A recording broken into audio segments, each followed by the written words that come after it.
오늘은 종려주일입니다. 고난주간의 시작인데요. 그래서 누가복음을 잠시 쉬고 여호와의 유월절, 오늘 읽은 본문 말씀의 단어처럼 여호와의 유월절이라는 제목으로 하나님의 말씀을 나누려고 합니다. 하나님을 예배하는 것, 하나님을 영화롭게 하는 것, 혹은 영광을 돌리는 것, 예배를 통해서 일어나는데요. 그런데 왜 하나님께서 예배를 통해서 영광을 받으실 수가 있으실까요? 우리의 찬양과 기도가 감동적이어서 그럴까요? 예배의 본질과 목적 다시 한 번 더 강조해 드립니다. 오늘은 영어를 쓰시는 분들도 함께 있으니까 Inculturated Trinitarian New Covenant Renewal, 우리말로 하면은 믿지 않는 사람들도 이해할 수 있는 그 문화를 통해서 삼위 하나님께서 우리와 세우신 새 언약을 재확인하는 것, 그것을 통해서 하나님께서 가장 영광 받으시는 것입니다. 하나님이 우리의 영원한 하나님이시고 우리는 그 하나님의 영원한 백성이고 자녀라는 것, 그것을 재확인하는 것, 그 새 언약을 재확인하는 것을 통해서 하나님께서 가장 큰 영광을 받으시는 것입니다. 마치 이것은 우리의 자녀들이 부모인 우리들에게 이런 말을 한다고 생각해 보세요. I am the luckiest son. I am the luckiest daughter in the world. 나는 세상에서 가장 운 좋은 아들이에요. 나는 세상에서 가장 운 좋은 딸이에요. 왜냐하면 엄마 아빠를 부모로 둬서 그 관계가 재확인될 때에 부모가 가장 기뻐하게 되는 것처럼 우리와 하나님 사이의 관계가 재확인되는 것, 그것을 통해서 하나님께서 가장 큰 영광을 받으시는 것입니다. 믿음이 없이는 하나님을 기쁘시게 못한다는 그 히브리서 말씀을 기억하실 것입니다. 믿음은 믿어보자 하는 그런 우리의 열심에서 나오는 것이 아니고 하나님이 어떠한 분이신가라는 것을 아는 것을 통해서 우리에게서 자연스럽게 일어나는 반응이다라고 말씀을 드렸었습니다. 오늘 말씀을 통해서 하나님을 우리가 더 잘 알게 되고 그래서 하나님을 믿는 믿음이 저절로 생겨서 하나님과 동행하는 복된 삶을 살게 되시기를 소망합니다. 이 돌발 퀴즈를 여러분들이 많이 들어왔을 텐데요. 안 들어보신 분도 있으니까 오늘 본문에 딱 맞는 그 퀴즈를 다시 한 번 더 드리겠습니다. 오늘 11절에서 하나님께서 여호와의 유월절이라고 하시면서 1년 된 어린 양을 잡아서 그 피를 그 양을 먹을 집에 문의 그 좌우 설주와 문 인방에다가 피를 발라라라고 하셨죠. 이제 돌발 퀴즈입니다. 그 이스라엘 백성들 중에 세 집이 있다고 생각해 보십시오.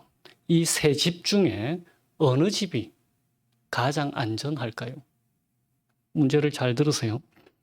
세 집 중에 어느 집이 가장 안전할까요? 첫 번째 집은 피를 바르고 평안하게 있습니다. 드디어 하나님이 430년 동안의 애굽의 종살이 생활을 청산하게 하시고 우리를 구원하시는구나. 이집트는 심판하고 우리는 구원하시는구나. 그래서 평안하게 있습니다.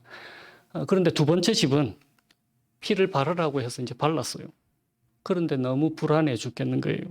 왜냐하면 이집트 가정에 각 가정마다 첫째 아들들 다 죽어나가니까. 그래서 그 밤에 통곡 소리가 주변에서 다 들리는 거예요. 그래서 피를 발랐는데도 불안해 죽겠는 거예요. 혹시라도 우리 집의 아들도 죽으면 어떻게 하는가. 세 번째 집은 드디어 하나님께서 우리를 구원하시는구나. 믿는 믿음으로 충만해서 평안하게 있습니다. 그런데 피는 바르지를 않았어요. 이 세 집 중에 어느 집에 있는 장자, 첫째 아들이 가장 안전할까요? 아시다시피 답은 1번과 2번. 첫 번째 집과 두 번째 집이 둘 다가 가장 안전한 거예요. 왜냐하면 하나님께서는 오늘 우리가 읽은 본문의 13절을 한번 보세요. 그리고 13절에 보면 좌우 문설주와 인방에 어린 양의 피가 발라진 것을 보면, 그러니까 23절에 기록된 거예요. 그것을 보면은 그 집을 넘어갈 것이다 라고 하셨잖아요. 그러니까 우리의 어떠함이 아니고 우리의 어떠한 견고한 믿음에 근거하는 것이 아니고 유일한 이유가 문 좌우 설주와 인방에 발라져 있는 피를 보시고 우리를 구원하시겠다라고 약속하셨기 때문에 그렇습니다. 그러니까 오늘 설교의 제목처럼 너희의 유월절이 아니고 여호와의 유월절이라고 말씀하시는 거예요. 왜냐하면 그 모든 것이 하나님께서 하신 일이니까 그렇습니다. 그런데 우리 중 대부분은 두 번째 집일 거예요. 믿음의 고백이 있으면서도 믿음 없음을 자주 보이잖아요. 우리는 우리의 구원이 하나님의 은혜로 된 것임을 다 고백합니다. 그런데 우리는 너무나 자주 우리의 어떠함, 다시 말하면 죄를 짓게 되면 하나님 앞에서 말씀대로 신실하게 살지 못하면 우리가 받았다고 하는 그 구원이 취소되거나 혹은 흔들릴지 모른다라고 생각을 하게 됩니다. 우리의 구원은 우리가 전혀 한 것이 없다. 그래서 하나님의 은혜다. 하나님께서 다 하신 것이라고 고백을 하는데 우리가 구원을 잃는 것은 우리가 해낼 수 있는 것이다라고 생각을 하는 거예요. 수년 전에 시카고에 컨퍼런스를 참석하려고 기차를 타고 간 적이 있었습니다. 한국은 열차 티켓에 몇 번 칸, 몇 번 좌석에 앉아라라는 게 다 적혀 있잖아요. 그래서 그리로 가서 이제 앉으면 되는데 미국은 그런 게 없고 도착역이 어디고 몇 시 출발 뭐 이 정도만 적혀 있어요. 좌석 번호가 없는 거예요. 그래서 한국과 다르게 기차에 타기 전에 그 객실을 안내하는 사람이 어디까지 가냐고 물어보는 거예요. 그래서 제가 시카고 간다 했더니 그러면 너는 저쪽 1번 카에 타라. 1번 칸에 타라. 그러니까 시카고 가는 사람은 다 그 1번 칸에 다 타는 거예요. 그런데 이제 가는 중에 알게 된 사실이 종착역인 시카고 그 유니언 스테이션에서 내리는 것보다 종착역 도착하기 한 2정거장 전에 내리는 것이 그 컨퍼런스 그 모임 장소에 가는 게 더 가깝다라는 것을 알게 됐어요. 그래서 미리 도착하는 그 전에 도착하는 정거장에서 내리려고 정거장에 서서 열차가 다 다르자 짐을 막 챙겨서 내릴 준비를 딱 했습니다. 그래서 내리려고 기차가 서서 내리려고 이제 문 앞에 섰는데 미국 기차는 문이 열리지 않네요. 알고 봤더니 미국 기차는 저의 목적지에 다다르기 전에는 문이 안 열리는 거예요. 그제서 이제 깨달은 거예요. 왜 기차 타기 전에 어디까지 가는지 물어봤는지를, 그리고 왜 다 같은 칸에 태웠는지를.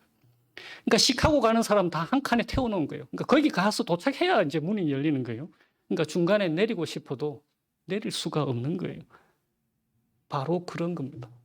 우리 중 대부분은 두 번째 집, 믿음이 있다라고 고백하면서도 믿음 없음을 자주 보입니다. 우리의 구원은 신실하신 하나님께서 이루신 것인 거예요. 이미 결정난 거예요. 그러니까 우리의 믿음 없음이 나타난다 할지라도 괜찮다라는 거예요. 그것으로 우리를 구원하신 것이 아닌 것입니다. 그래도 하나님이 저의 이 악한 마음과 행동을 보시고 역겨워하거나 치를 떨거나 실망하시지 않을까요? 그래도 저를 구원하신 거 후회하시지 않으실까요? 모든 것 다 아시는 주님께서 우리의 최악의 부분까지도 다 아시고 구원하셨어요. 그래서 하나님의 은혜라고 하는 거잖아요. 그런데 이것이 어떻게 가능하게 되었습니까? 그것이 바로 오늘 우리가 기념하는 십자가입니다. 역사적으로나 성경적으로 우리의 믿음의 중심에는 항상 십자가가 있어 왔습니다. 그럼에도 불구하고 이 십자가가 어느 교회에서나 혹은 모든 기독교인들에게서 다 인정받는 것은 아닙니다.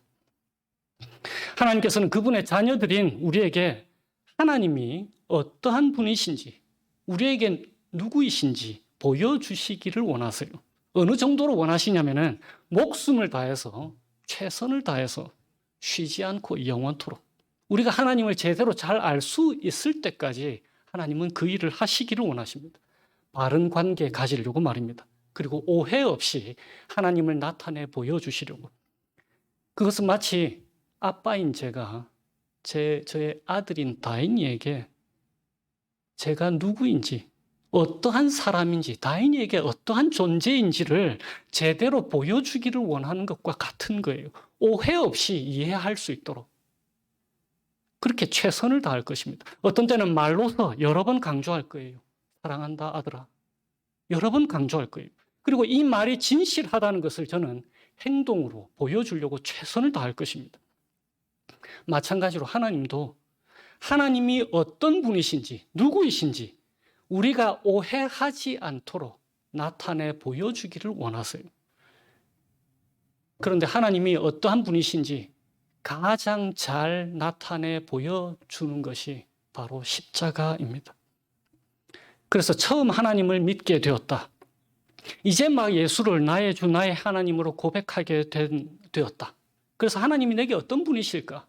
무엇을 앞으로 하면서 내가 살아가야 하나님이 좋아하실까? 이런 고민들이 있는 분이시라면 십자가를 기억하시기 바랍니다. 성경 말씀은 너무 길어서 핵심만 가르쳐서 보여줄 수 없느냐? 바로 그 핵심이 십자가입니다. 하나님은 어떠한 분이실까요? 어떤 사람들은 하나님이 우리에게 대해서, 우리는 다 죄인이니까 우리에게 대해서 화가 많이 나서 심판을 하시는 분이시고 그 심판하시는 하나님 앞에서 우리를 대언해 주실 중보자이신 예수님께서 하나님의 화를 달래서 우리를 구원해 주시는 그런 상상을 하실지도 모르겠습니다. 그러니까 하나님은 심판자이시고 우리 예수님이 구원자라고 나눠서 생각하실지도 모르겠습니다. 하나님은 심판자이기도 하시면서 동시에 구원자이시기도 하신데요. 오늘 이제 본문을 한번 살펴보도록 하십시다. 이스라엘 백성들이 430년 동안 이집트, 그러니까 애굽의 노예 생활을 하고 있었습니다. 모세를 통해서 이집트에서 구출하시려고 하십니다. 하나님께서 이집트의 왕 바로 그리고 이집트 백성들에게 10가지 재앙을 내리십니다.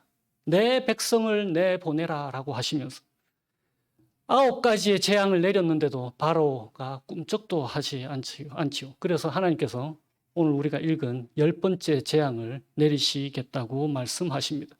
이집트 백성들의 첫째 아들들, 모든 가정의 첫째 아들들, 그리고 모든 가축, 소, 말, 돼지, 양, 닭, 개, 이 모든 짐승들의 첫배, 맏배를 다 죽이겠다고 말씀하세요. 그리고는 12절을 한번 보십시오. 내가 그 밤에 애굽 땅에 두루 다니며 사람이나 짐승을 막론하고 애굽 땅에 있는 모든 처음 난 것을 다 치고 애굽의 모든 신을 내가 심판하리라. 나는 여호와라. 심판하리라라고 하시면서 하나님은 자신을 심판자라고 심판하시는 분이라고 계시해 주십니다. 그런데 두 번째 13절을 한번 보십시오. 내가 애굽 땅을 칠 때에 그 피가 너희가 사는 집에 있어서 너희를 위하여 표적이 될지라. 내가 그 피를 볼 때에 너희를 넘어가리니 재앙이 너희에게 내려서 멸하지 아니하리라. 이렇게 말씀하시면서 하나님은 자신이 구원자이심도 함께 나타내 보여주시는 것입니다. 유월절이라고 하는 이 히브리어 단어는 뜻이 하나만 있는 것이 아닙니다. 그러니까 넘어가다라는 뜻도 있지만 보호한다라는 뜻도 있는 거예요. 그래서 23절을 한번 보십시오. 오늘 읽지는 않았지만 23절에 보시면은 여호와께서 애굽 사람들에게 재앙을 내리려고 지나가실 때에 문 인방과 좌우 문설주의 피를 보시면 여호와께서 그 문을 넘으시고 멸하는 자에게 너희 집에 들어가서 너희를 치지 못하게 하실 것이다 라고 말씀하시잖아요. 그리고 27절에도 보십시오. 이후에 너희 자녀들이 이 예식이 무슨 뜻이냐라고 묻거든 27절에 너희는 이르기를 이는 여호와의 유월절 제사라. 여호와께서 애굽 사람에게 재앙을 내리실 때에 애굽에 있는 이스라엘 자손의 집을 넘으사 우리의 집을 구원하셨느니라. 그러니까 보호하심으로써 구원하신다라는 뜻이 유월절이라고 하는 단어에 있는 것입니다. 그러니까 오늘 본문의 말씀은 우리에게 하나님이 어떠한 분이시다라고 보여줍니까? 그분은 심판을 하시는 분이시기도 하시면서 동시에 구원자라는 것입니다.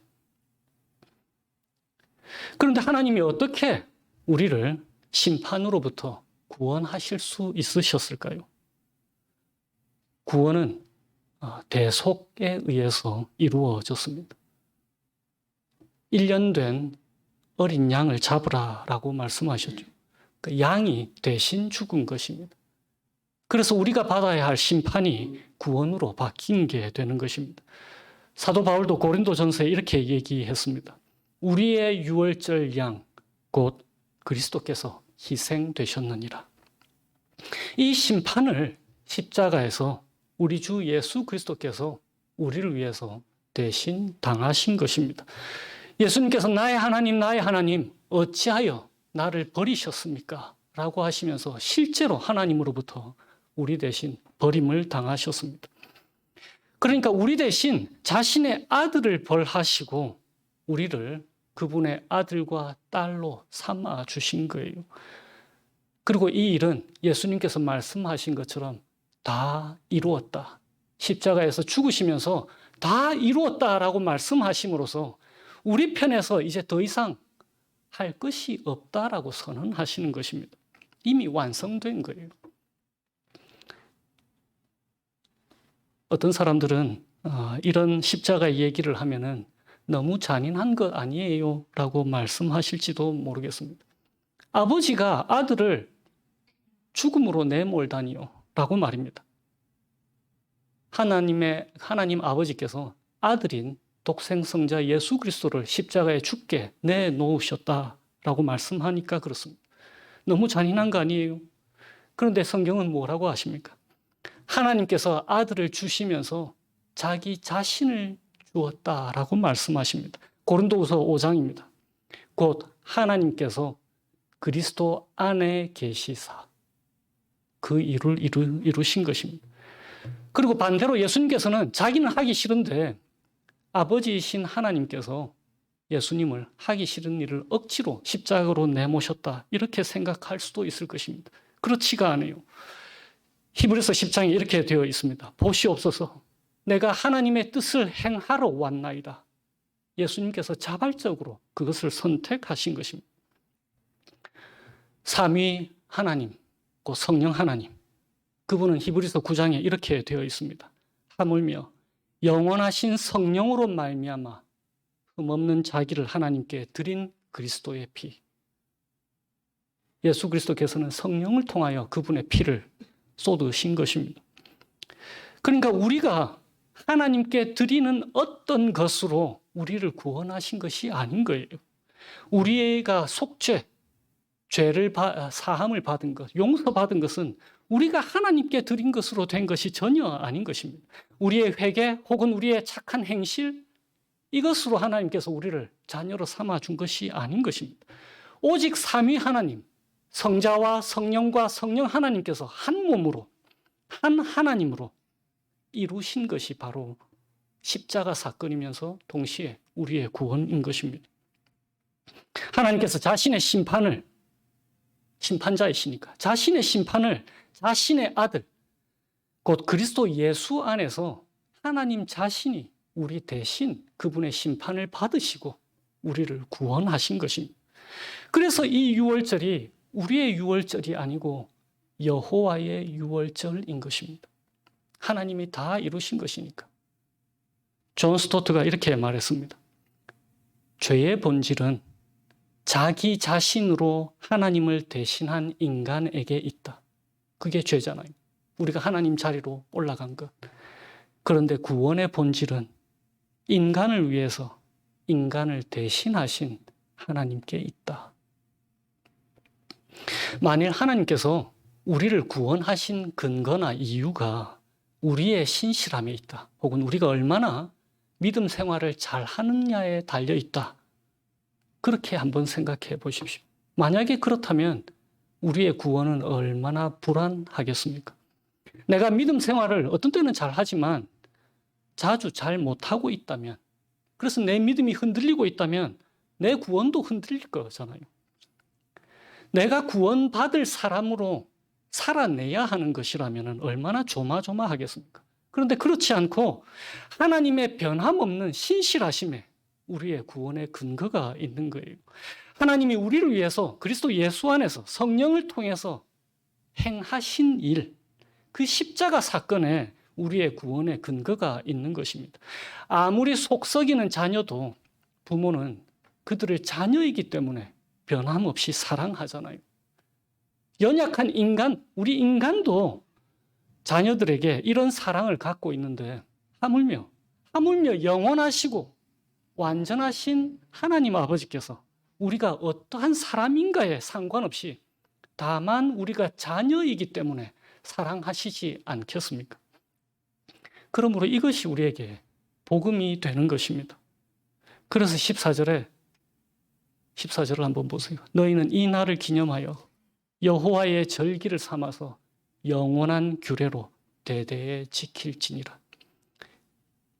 이 말씀을 하시는 이유는 하나님께서 자신을 이스라엘의 언약의 하나님으로 나타내 보여주신다라는 목적으로 하신 것입니다. 이스라엘을 건지셔서 자기 백성으로 삼으셨다는 것.